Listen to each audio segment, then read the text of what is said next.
Welcome, everyone, to the Special Education Inner Circle podcast. I'm your host, Katherine Witcher, and today we're going to talk about redefining placement in special education. This past week, I was coaching a group of master IEP coaches. If you don't know what that is, you're thinking, what's a master IEP coach? Just head on over to masteriepcoach.com. You'll get all the details. But I was coaching them, and they bring me cases that I can help them work through because they serve clients in their community and they work with parents and school teams and making sure everything's going the way that it should be in the special education programs. And a master IEP coach brought to me a situation where there was a discussion about placement happening for a child who was not accessing their education.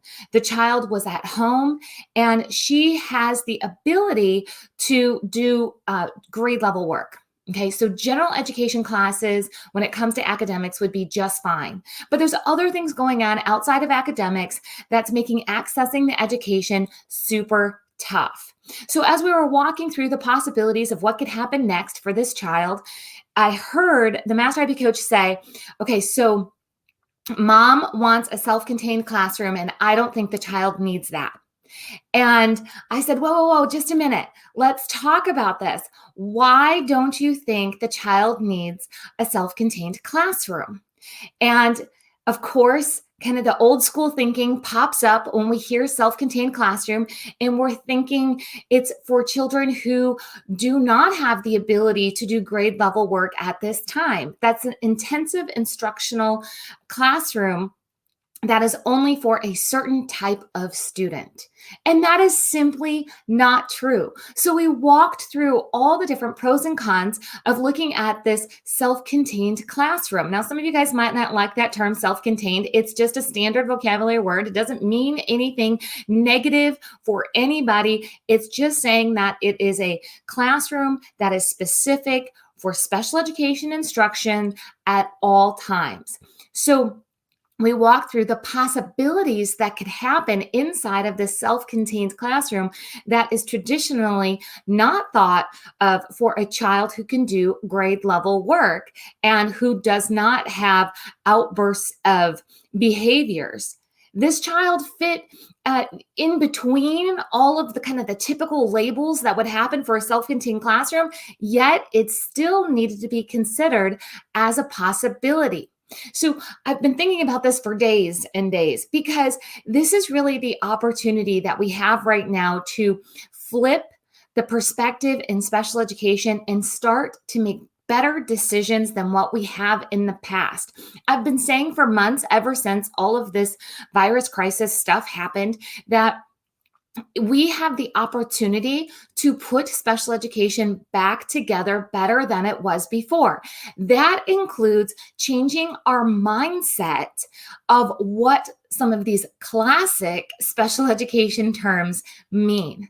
Really flipping our perspective to think outside the box in a way that redefines what special education services really can do and how they can serve the whole child and help them reach their full potential in those areas of further education, employment, and independent living. For those of you that are new here to the podcast, that's the purpose of the IEP. Writing the purpose and findings of ideal law. I'm not a lawyer, but guys, I've been doing this for, a couple of decades. I'm telling you where to look. In the purpose and findings of ideal law, it'll tell you that we have to provide a free and appropriate public education. We know that part. We have to meet a child's unique needs. Yes, we have to individualize. And we need to prepare them for further education, employment, and independent living. That can take place in a variety of different environments that the school can provide. So let's just talk about a couple of different situations in addition to the one that we just chatted about. So maybe it's going to get you thinking about special education just a little bit different. So as we go to these IEP tables, whether they're in person or virtual, and we start making big decisions as we emerge out of school shutdowns and lockdowns, sooner than later, we're going to emerge out of this and we're going to have some big decisions to make. Our students will have changed. Our children will have changed. The school system will have changed. We can actually make a change for special education for the better if we think of things differently. So let's talk about another situation. A lot of times when we talk about the full continuum of placements, so that's a term for you to know, full continuum of placements, we have on one side of the continuum general education with no supports, and we have on the other side of the continuum a residential day school. And there's a whole lot of things in between there. And many times before we get to the place of residential school, then we have homebound instruction. We might have a therapeutic day school. We have different options that we consider. And most people would consider a residential placement the most restrictive situation ever. And I know I'm talking about an extreme situation right now, but this helps you set the precedence in your mind of all the different opportunities that are out there and how to flip your thinking about least restrictive environment. That's another term that you need to know.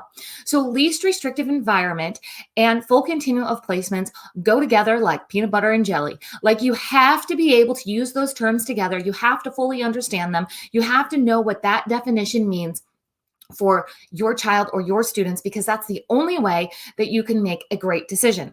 So this situation that I'm talking about was a personal client of mine many years ago, and the child was in extreme danger for himself and for those around, which means that he was limited to the rooms that he could access in his home. His whole world was 2 rooms. And that's not because the parents didn't try everything. It's not because the school didn't try everything. It's because that's what the child could be in during the day, during the night, at all times for safety reasons. And we had to look at this full continuum of placements, and there was a residential option that was far away from home, but it was going to help this child access more than 2 rooms in their home. So this actually became a less restrictive environment. So our term in special education is least restrictive environment is what we need to provide. So we're looking for what would be less restrictive than this child being limited in their home. So he ended up in a residential placement for several years, and he did really well. Was it hard? Yes. Was it gut-wrenching? Was it heartbreaking? Absolutely. Is the child able to access their home now? Their full home now? Yes, they are. And I fully do not believe that that would have happened if we wouldn't have went to what would be considered an extreme, but it was actually a less restrictive environment for this child to learn their skills and then be able to generalize them and then become part of his family in a whole new way when he was able to. So there's another example of how what we consider restrictive can really change based on what the child's needs are. So that first situation we talked about, some people thought that the self-contained classroom would be too restrictive, when actually being at home and being limited and not being able to access the general education is super restrictive. So this was going to be a great bridge to get into the general education environment, but we needed the bridge.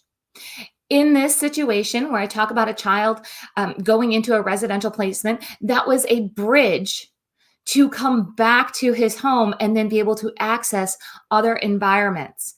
So let's talk about kind of the other extreme where we talk about, and I hesitate here because this is a really common misconception, so I want you to hear this really clearly. A lot of people believe that if a child gets a one-on-one aide assigned to them for the day, they can access more of their school environment long term. Most of the time, a one-on-one aide that is being used for the purpose to simply access the general education environment is a Band-Aid fix for what really needs to happen for a child to truly have inclusive experiences and learn outside of a direct instruction environment that is specialized for special education. Okay, so what we're saying is, if you think that the least restrictive environment is general education with an aide, with a child 100% of the time, I'm going to challenge you to rethink that. I'm going to challenge you to think, if that is true, what training does the aide need? And what training does the general education teacher need to make this environment accessible and promote independence inside of that classroom? Because it is not less restrictive to be in a room if you have to have an adult next to you at all times and you cannot access or learn without maximum prompting or maximum help. Sometimes we need to look at a smaller environment to, again, build that bridge to go to bigger rooms, to go to bigger concepts. And there is absolutely 100% nothing wrong with that. This is what individualizing means. This is what finding the least restrictive environment so we can build independence. This is what it means. This is what it means to really look at the full continuum of placements. And this does not mean that it's an all or nothing decision. Too many times when we're looking at this full continuum of placements, everything from general education to a residential school that might be out of state for a family, we're looking at all of these things in between, and we feel like there are options kind of in a box. You choose this classroom or that classroom. Well, what if you can have both? What if you can have both? It's absolutely possible to make a combined effort between general education and special education and not pick one placement, but truly individualize a placement. I'm going to give you another example, and this one is close to my heart. It's about my brother. So you guys know my brother is 43 with Down syndrome, which means that he went to school in the good old 80s. And back then, we could say things are much different than they are now. Unfortunately, they're not. That's how come I'm here with you today. That's how come I'm pushing you to think about special education differently, because I don't want to be looking at this 2 decades from now and say, yep, nothing else has changed. No, we can be the change makers. We can be the idea bringers. We can be the solution finders. We can make these changes happen, but you have to stop accepting the old school definitions of what needs to happen in special education. So with my brother's placement, my mom tried all of the public school options, tried. And there was a therapeutic day school nearby, and she got pushback from the school that my brother could not attend there because it was too restrictive. See, my brother was what they would consider well-behaved. He listened. He followed directions. But you know what? He wasn't learning. He was going with the flow. He was in a classroom that wasn't challenging him. In fact, he probably should have had a couple of meltdowns because he was not being pushed out of his comfort zone. He was going with the flow and he wasn't moving forward. He wasn't living up to his potential. And there was no classroom available at the time to make that happen. All of the different options were tried. So finally, he goes to the therapeutic day school in our area and his knowledge explodes. His speech explodes. His joy explodes. It was amazing to see him honored for who he is and then pushed to reach his potential with all of the tools that he needed. So a lot of people would think that therapeutic day school is more restrictive. But you know what? My brother was stuck in one classroom, and quite honestly, he was stuck standing against the wall at recess, so he didn't get in the way of the other kids. That's a whole nother story for another day when we start talking about inclusion and how if it's not done right, it's actually harmful for everybody who's involved. But we'll talk about that at another time.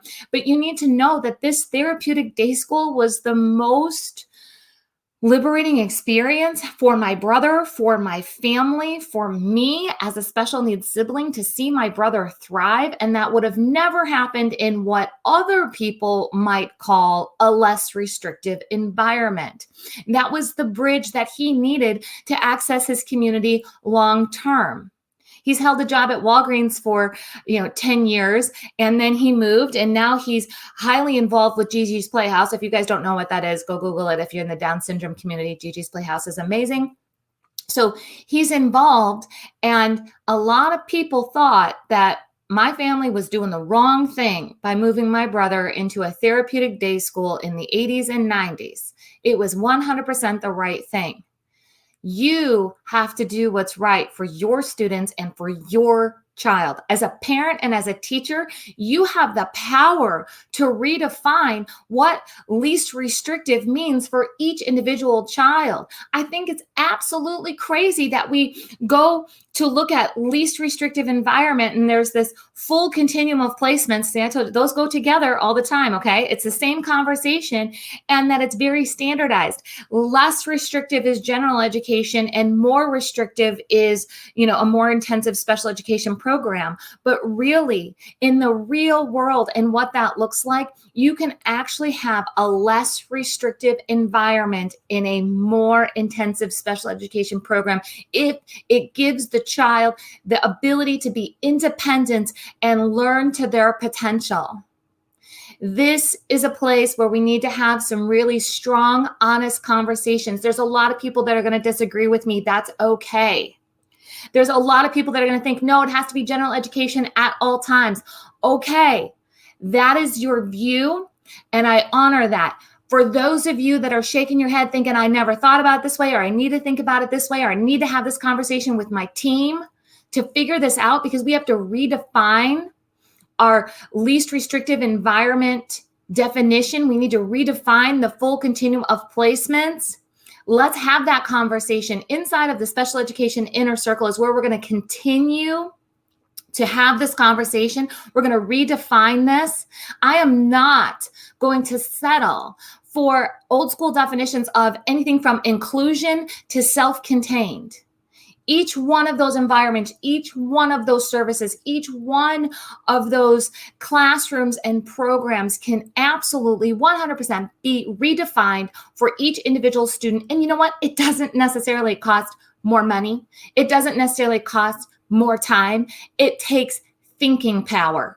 That's what it takes. It takes the guts to do what's right and not what everybody else has been doing. It takes the initiative to bring up the conversation, even if it's going to be hard. It takes the vulnerability to possibly be wrong. Maybe you're going to open up this conversation and decide that everything that's happening is just right. And you have this whole conversation and you end up exactly back to where you are in placement decisions and what full continuum of placements is and what least restrictive environment is. But you know what? You had the conversation. You're not going to have that regret a few years ago saying, well, what if I would have thought about this different? What if I would have asked? What if I would have had that conversation? I challenge you today to have that conversation, to start to redefine, because as we start to get students back into school, we do not have to go back to the way that it was. We can actually change what's going to happen in the future of special education. You can be a part of that. I'm going to encourage you again, come on over to specialedinnercircle.com so we can continue this conversation. And if you want to be a change maker, if you don't just want to switch this conversation for yourself, but you want to help other people too, that's over at masteriepcoach.com. Remember, guys, full continuum of placements, least restrictive environment. You can change these things for your child, for your students, and it will change their future. I'll talk to you guys next time.